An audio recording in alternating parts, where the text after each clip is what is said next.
എന്റെ ഫാമിലിയിൽ കല്യാണം ഫാമിലി വെഡിംഗ് സെന്റർ. പരിശോധനയ്ക്കെത്തിയ എക്സൈസ് ഉദ്യോഗസ്ഥരെ അപായപ്പെടുത്താൻ ശ്രമിച്ച സംഭവത്തിൽ രണ്ടുപേർ പിടിയിലായി. മുനീർ തലപ്പാറ സ്വദേശി കൈതകത്ത് അഹമ്മൽ, മമ്പുറം കാവുങ്ങൽപ്പാറ സ്വദേശി മുഹമ്മദ് ഷെഫീഖ് എന്നിവരെയാണ് താനൂർ ഡിവൈഎസ്പി പ്രമോദിന്റെ നേതൃത്വത്തിലുള്ള സംഘം പിടികൂടിയത്. വ്യാഴാഴ്ച ചെറുമുക്ക് പള്ളിക്കൽ താഴത്ത് വെച്ചാണ് പ്രതികൾ ഉദ്യോഗസ്ഥരെ അപായപ്പെടുത്താൻ ശ്രമിച്ചത്. ലഹരി വേട്ടയ്ക്കെത്തിയ എക്സൈസ് ഉദ്യോഗസ്ഥരെ കാറിടിച്ച് അപായപ്പെടുത്താൻ ശ്രമിച്ച സംഭവത്തിൽ രണ്ടുപേരെ താനൂർ പോലീസ് പിടികൂടി. മുനീർ തലപ്പാറ സ്വദേശി കൈതകത്ത് അഹമ്മൽ, മമ്പുറം കാവുങ്ങൽപ്പാറ സ്വദേശി മുഹമ്മദ് ഷെഫീഖ് എന്നിവരെയാണ് താനൂർ ഡിവൈഎസ്പി പ്രമോദിന്റെ നേതൃത്വത്തിലുള്ള സംഘം പിടികൂടിയത്. വ്യാഴാഴ്ച ഉച്ചയോടെയാണ് സംഭവമുണ്ടായത്. Excise special squad preventive officer P Prabhakaran, civil excise officer Vipin എന്നിവർക്കാണ് പരിക്കേറ്റത്. ചെറുമുക്ക് പള്ളിക്കൽ താഴത്ത് വെച്ചാണ് ഇവരെ കാറിടിച്ച് അപായപ്പെടുത്താൻ ശ്രമിച്ചത്.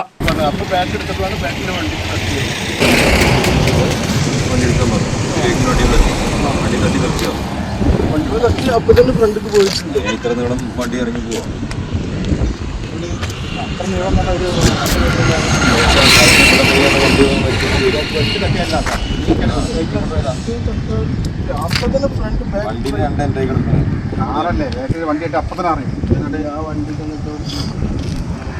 എക്സൈസിന് ലഭിച്ച രഹസ്യ വിവരത്തെ തുടർന്ന് ഉദ്യോഗസ്ഥർ മഫ്തിയിൽ സ്കൂട്ടറിലാണ് പരിശോധനയ്ക്കായി ഇവിടെ എത്തിയത്.